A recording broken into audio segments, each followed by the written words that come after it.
pessoal, sejam todos muito bem-vindos ao quarto Conhece Bio, que esse ano tem o tema de Educação e Tecnologia e vai falar sobre o avanço da tecnologia e como isso tem influenciado no processo de ensino-aprendizagem.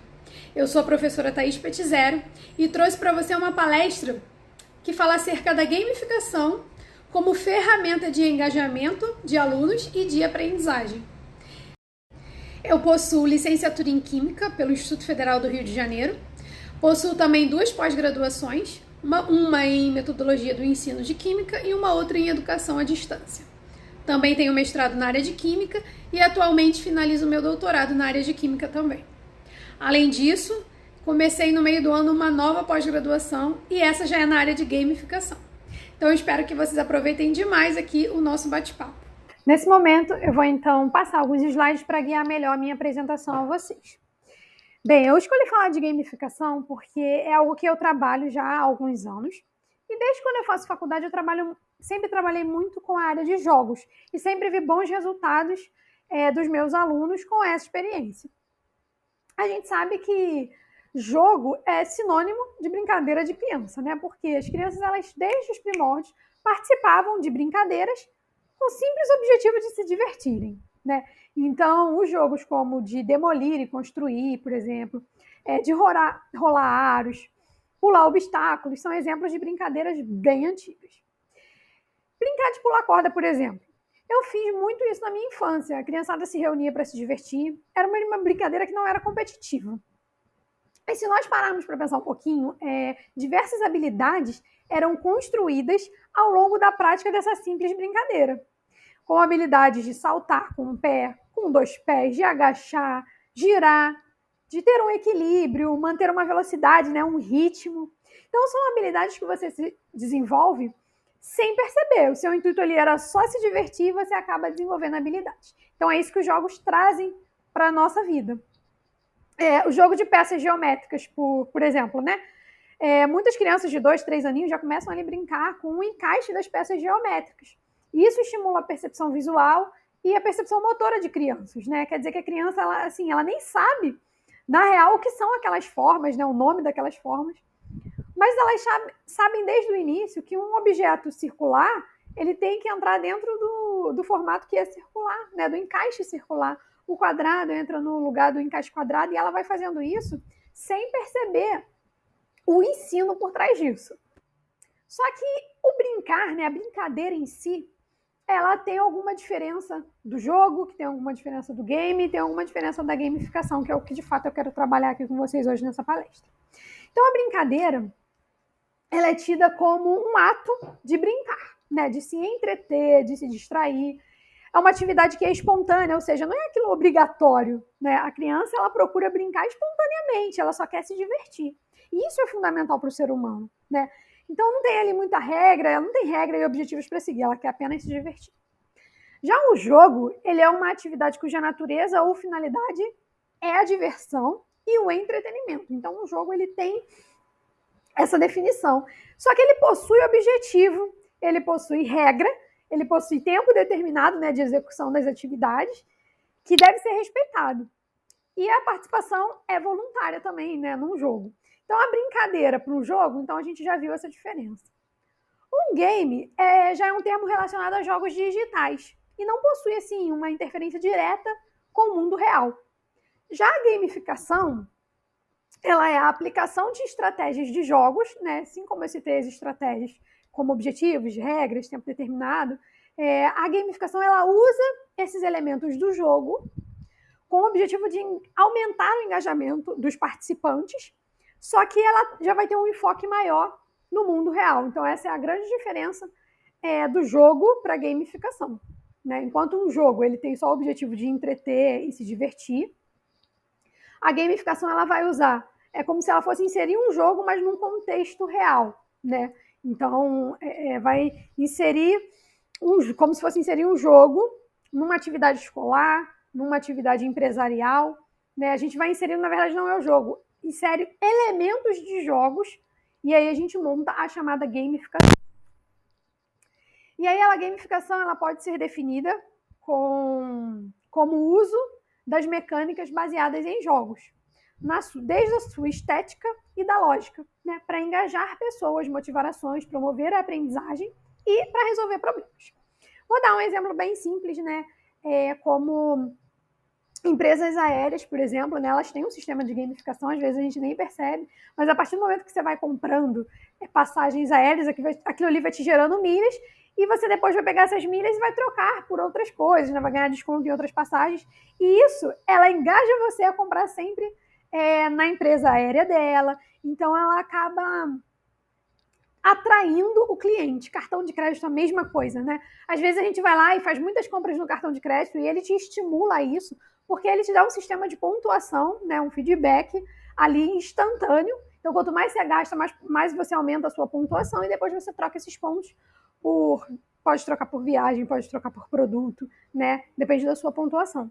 Então, é uma maneira de fazer uma gamificação. Ou seja, ela inseriu elementos de jogos e te manteve atraída para a empresa dela. Só que a gamificação que eu vou apresentar para vocês aqui hoje é inserida num contexto educacional. E daqui a pouquinho eu vou exemplificar um projeto, né, gamificado que eu apliquei numa escola e que deu super certo. Mas antes eu queria falar para vocês um pouquinho dos elementos dos jogos, né? A gente sabe que jogos têm muitos elementos. Mas eu escolhi 5 para falar com vocês hoje, que é primordial para que a gente tenha uma gamificação de sucesso aonde quer que a gente vá aplicar. Então, o primeiro é o objetivo. Sempre que a gente for gamificar, a gente tem que ter um objetivo claro, ou seja, o aluno ou a pessoa, né, participante daquela gamificação, ela tem que saber qual é o objetivo daquela atividade, senão não vai fazer muito sentido, né? Então, o objetivo ele tem que ser claro desde o início. É um jogo de tabuleiro, né? O objetivo é percorrer um tabuleiro, ou é um jogo online, né, que o objetivo é você chegar no final do jogo com mais pontuações, enfim, né? Um jogo ele sempre tem um objetivo e a gamificação também tem que ter esse objetivo claro. Tem que ter regra, né? Até porque a regra ela limita a gente e faz com que a gente possa planejar, né, um percurso durante a atividade. Então a gente tem que ter essas regras claras, né, para os alunos, para eles saberem até onde eles podem ir, o limite, se tem um limite de tempo, se não tem, se você deve determinar ali uma entrega de tarefa, ele precisa respeitar, então precisa ter uma regra, se é para ele fazer individual, se é para ele fazer em grupo, se é para fazer em dupla, então isso tudo é estabelecido, né, esses termos estabelecidos nas regras e é apresentado sempre para o aluno de antes de iniciar a atividade, isso já tem que estar claro. Desafios, né? A gente é movido ao desafio. Então, os desafios propostos pela atividade também tem que estar bem delineado, bem desenhadinho, né, bem projetado e lançado aos participantes da atividade. Então, esse desafio tem que ser, não pode ser nada tão impossível dele fazer, mas também não pode ser nada tão fácil que ele fique assim, ai, que coisa boba, né? Não quero participar, é muito fácil, né? Mas você tem que fazer o aluno sair da zona de conforto, mais para frente a gente vai falar disso. Então, a gente tem que fazer um desafio que seja possível do aluno cumprir com o proposto. Feedback é outra coisa importante, porque à medida com que o aluno vai avançando ali na atividade gamificada, ele tem que saber se o percurso que ele está fazendo está sendo positivo, né? Se aquelas respostas que ele está dando, ou os projetos que ele está montando, enfim, se aquilo ali é bom, se tem sido bom, se tem sido produtivo. Então, é bom a gente sempre trazer esse feedback. Se o feedback é uma pontuação, né? Você tirou tantos pontos, mas por quê? No que você errou? No que você foi bom? O que você pode melhorar? Então, o aluno ele deve ser o tempo todo estimulado, parabenizado por aquilo que ele fez de bom durante o percurso numa atividade gamificada, mas também ele tem que receber as críticas construtivas para que ele possa estar sempre melhorando. Então, o feedback é algo que tem que ser o máximo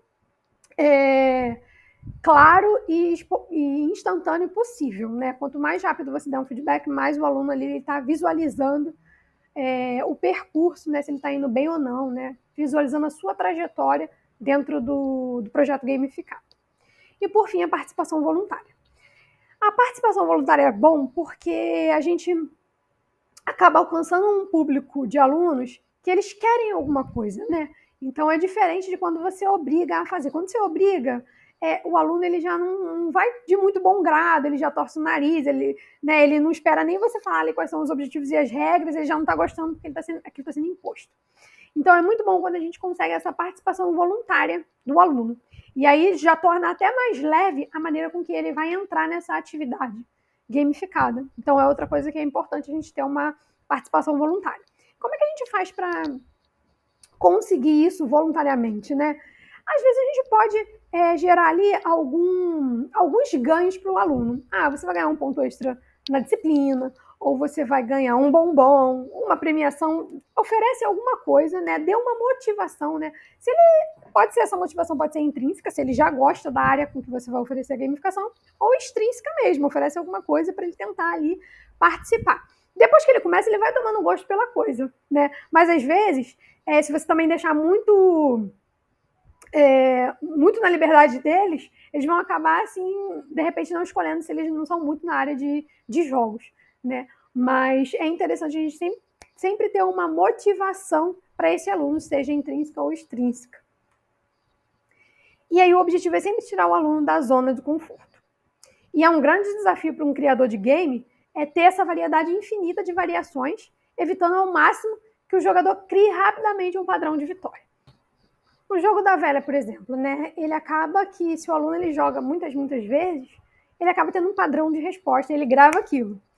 E aí depois ele sabe ganhar praticamente todas as partidas. Então aquilo passa a ser trivial para ele, passa a ser bobo e ele não se engaja tanto com a atividade.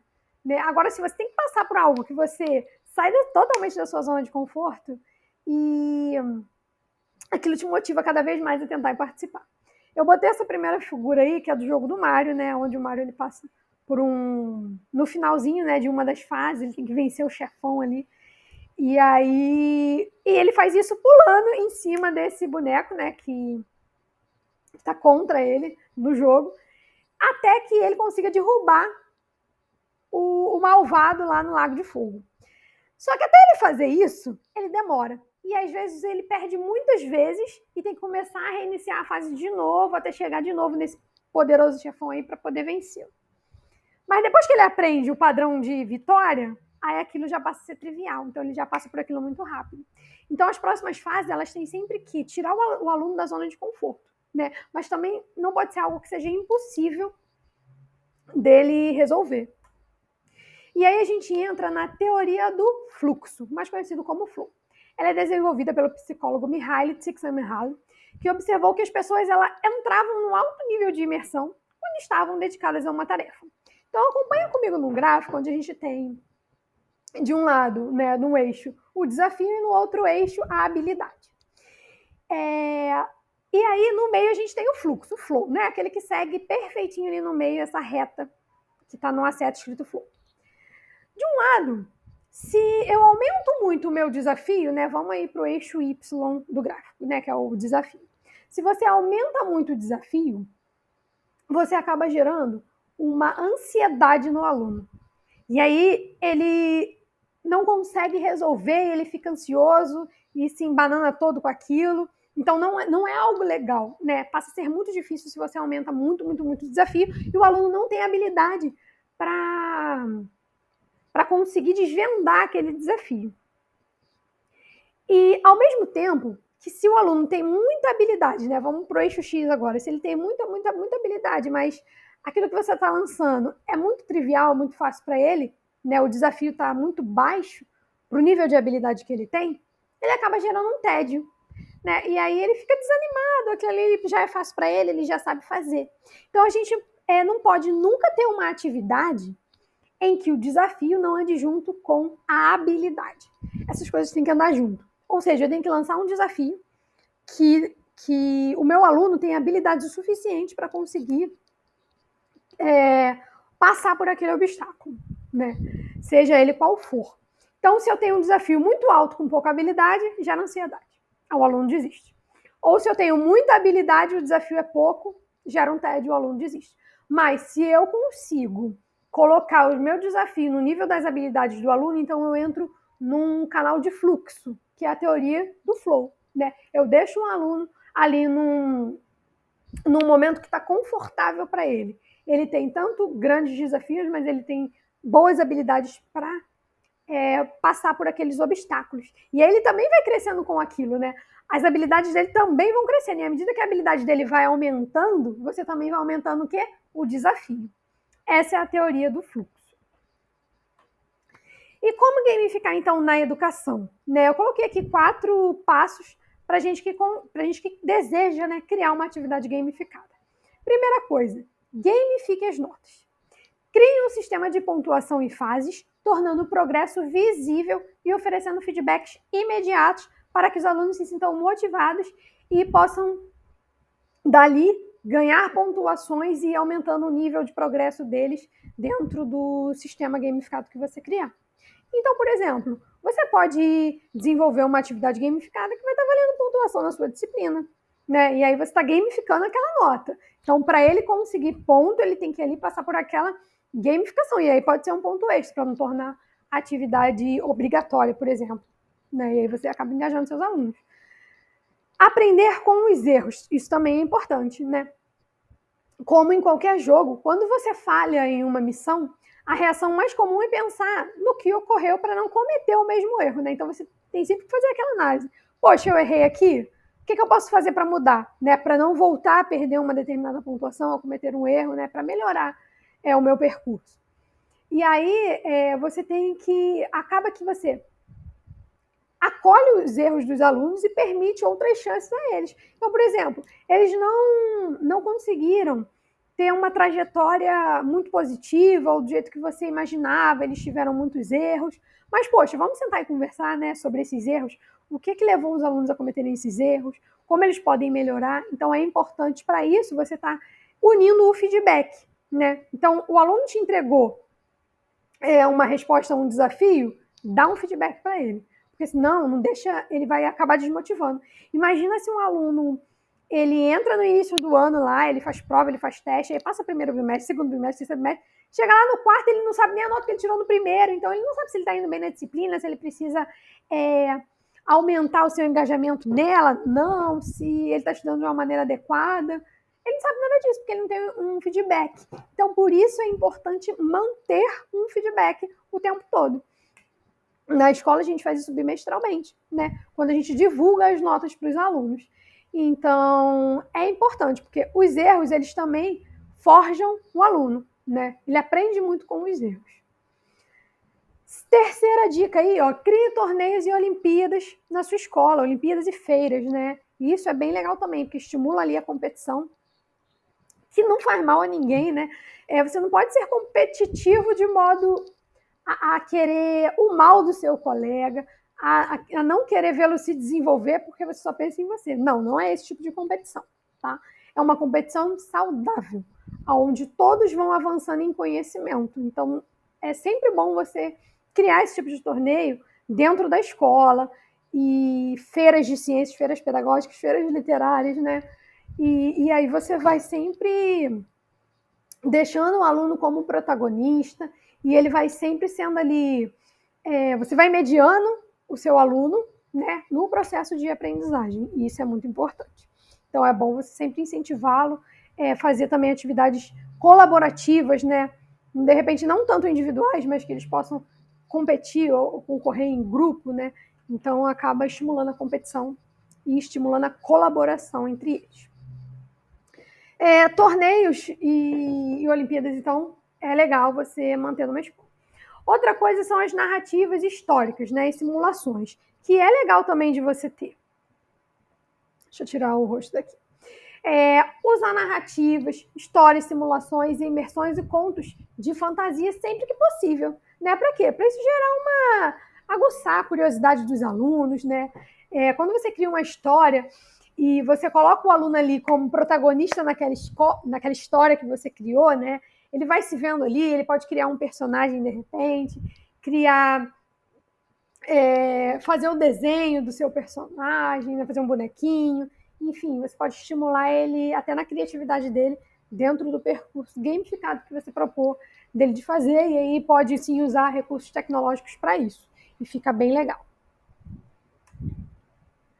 Bom, continuando aqui, e aí eu queria compartilhar com vocês rapidamente o Torneio Maker de Ciências, que foi algo que eu criei na minha escola e que deu muito certo. Eu criei esse torneio no ano de 2021, porque os alunos eles estavam pouco engajados, né, por estarem estudando remotamente. A gente sabe que são alunos que, desde do início, né, eles estudam de maneira presencial, né, desde o ensino fundamental 1, fundamental 2, e quando eles chegaram no ensino médio, ter que parar no meu caso, estou falando do ensino médio porque eu dou aula apenas para ensino médio, tá? Então, quando eles tiveram que se distanciar fisicamente de amigos e de professores, isso foi muito difícil para eles. E aí eles começaram a ficar desmotivados, alguns já iam largando os estudos, e eu vi essa vivência em 2020. Quando foi em 2021, eu falei, não, eu preciso criar algo que possa engajar esses alunos, né? E trazer a eles a curiosidade, estimular a curiosidade neles, fazer com que eles pudessem colocar a mão na massa, né, aliando Cultura Maker com gamificação para que eles pudessem continuar estudando. E aí eu criei esse torneio Maker de Ciências, unindo gamificação com Cultura Maker. Então eu lançava nesse torneio alguns desafios para eles que eles tinham que desenvolver, podia ser feito individualmente ou em dupla, esse desafio que eles poderiam se inscrever. E o torneio ele durou o ano todo de 2021.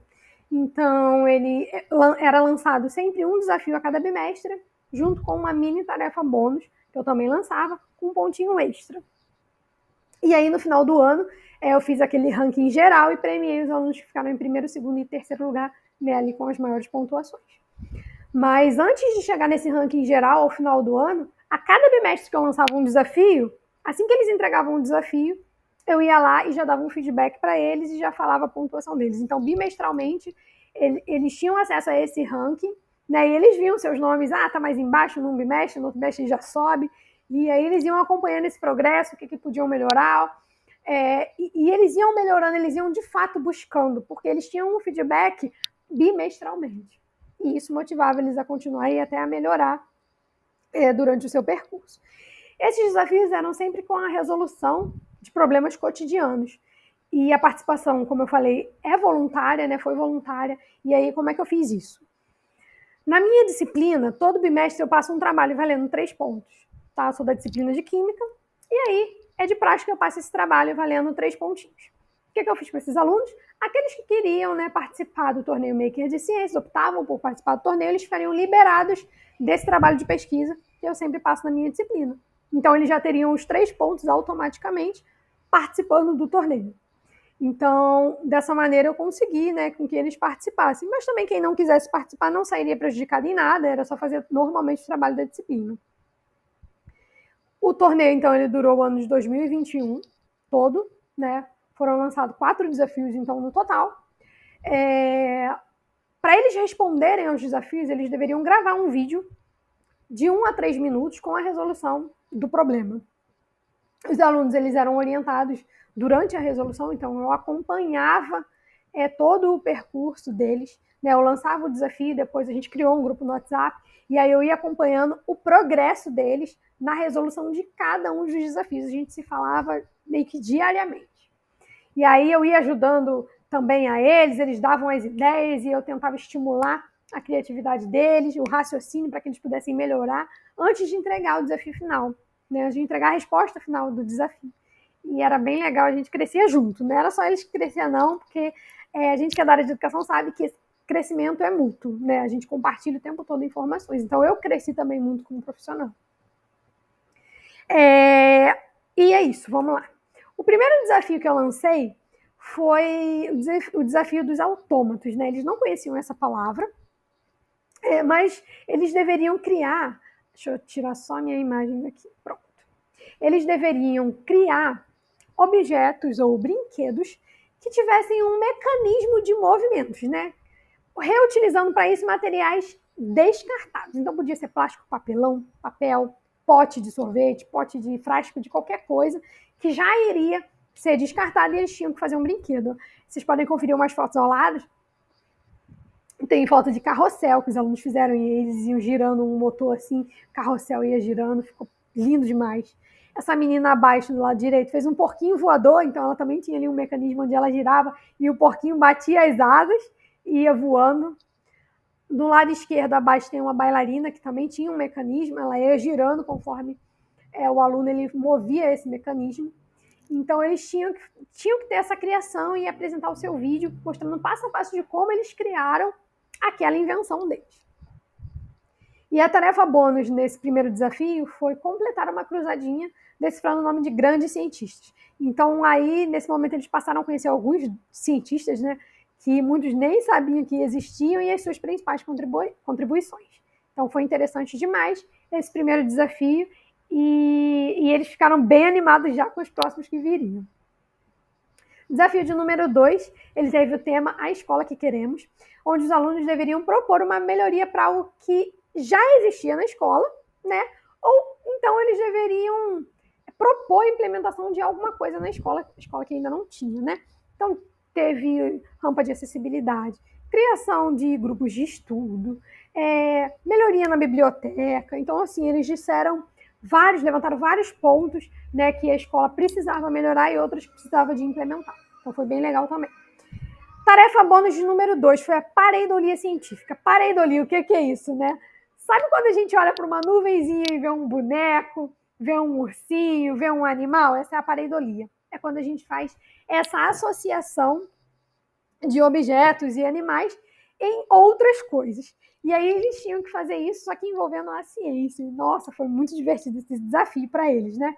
Então, eles deveriam enxergar a ciência em determinada imagem ou objeto. A gente tem 2 exemplos aí, né, de objetos que eles mandaram fotos que pareciam rostinhos. Bom, o terceiro desafio tinha o tema de por um mundo melhor. Então, os alunos eles deveriam pensar em algo que incomodasse eles, né? Que eles achassem que deveria mudar ou melhorar no bairro aonde eles moravam. Então, eles deveriam intervir diretamente na comunidade em que eles estavam inseridos, tá? E foi bem legal também, porque eles fizeram uma análise do bairro, viram o que precisava, alunos falaram sobre ação social, outros falaram sobre fazer um parquinho no local, sobre iluminação, sobre segurança, e como que eles, quanto alunos, poderiam intervir para que esse projeto pudesse ser colocado em prática. Então, esse era o objetivo e foi bem legal. E a tarefa bônus de número 3 era uma releitura científica. Então, eles tinham que escolher um cientista, né? Procuravam ali um cientista na internet e eles tinham que fazer uma foto deles similar à foto do cientista. E olha que maravilha ficou essa foto aí, que está do lado direito. E em cima é a minha aluna e embaixo é a Marie Curie, né? Que foi uma cientista na área da química e física, né? Ela envolvia essas 2 áreas. E aí a minha aluna fez essa releitura e ficou assim, uma perfeição. Eu fiquei apaixonada. E não foi apenas essa, né? Outras imagens também ficaram muito boas. E eles gostaram muito do tipo de proposta. Quarto e último desafio, aí eles tinham que empreender. Empreender para transformar foi o tema. Os alunos deveriam criar uma alternativa de negócio que prezasse pela reutilização de materiais que seriam descartados, ofertando soluções que atendessem às necessidades das pessoas. Então, além de empreender, teria que ser sustentável, ligado à sustentabilidade. E aí eles criaram porta-maquiagem, porta-caneta, enfeites, objetos, tapete feito de retalho, criaram tantas coisas. E aí eles tinham que fazer também uma propaganda daquele produto, né, para tentar vender o produto. E isso foi muito legal. Então, nessa atividade aí, eles se desenvolveram muito também e no final eles fizeram um vídeo, também dando um feedback deles do que eles acharam, né, de todo o torneio. E só para finalizar, a tarefa bônus que acompanhou o desafio foi essa daí, aonde eles tinham que dar o feedback deles. Então, assim, foi muito bom ver como esses alunos cresceram de fato ao longo desse ano e como eles ficaram mais engajados nos estudos. Quem quiser saber um pouquinho mais sobre o torneio Maker de Ciências, eu deixo um QR Code aí para vocês fazerem a leitura e conhecer um pouquinho mais sobre como foi o projeto. Eu também lancei um guia sobre gamificação, né, para quem desejar usar a gamificação em sala de aula ou em qualquer um outro aspecto, né, da vida de vocês, porque basta que a gente insira elementos de jogos no contexto, sem ser contexto de jogo. Então, assim, no nosso real, no nosso ambiente real, a gente inserir elementos de jogos. E super funciona. Então, quem quiser, tá saindo aí do forno esse guia, é só entrar no meu Instagram e colocar o seu e-mail lá, tem uma publicação, tem essa imagem aí e é só você deixar o seu e-mail que eu faço o envio desse manual, tá bom? Meu Instagram é @prof.thaispet0. E inicia a gamificação, né? Vamos botar a mão na massa, vamos correr atrás, né, de engajar esses alunos através da gamificação, que eu tenho certeza que vocês também vão ter sucesso na vida escolar aí, né, de vocês. E é uma coisa que funciona muito e que tem dado resultado para mim. O torneio ele durou esse ano todo de 2021 com 4 desafios, mas não ficou só no ano de 2021. Esse que eu trouxe para vocês foram os desafios lançados em 2021, mas em 2022 teve a segunda edição do torneio e agora em 2023 também está tendo a terceira edição do torneio, tá? E tem dado super certo na minha escola e eu convido vocês, né, a também aplicarem no contexto, né, seja lá o contexto em que vocês estiverem inseridos, aplicarem também a gamificação para engajar pessoas e para desenvolver senso crítico, autonomia, protagonismo, né, contribuindo para o ensino-aprendizagem de sucesso. No mais, quem quiser entrar em contato comigo através do Instagram, sou aberta a um bate-papo, então a gente pode trocar figurinhas, compartilhar nossas histórias, e vocês são sempre muito bem-vindos ao meu Instagram, tá bom? Espero que vocês tenham gostado e até a próxima!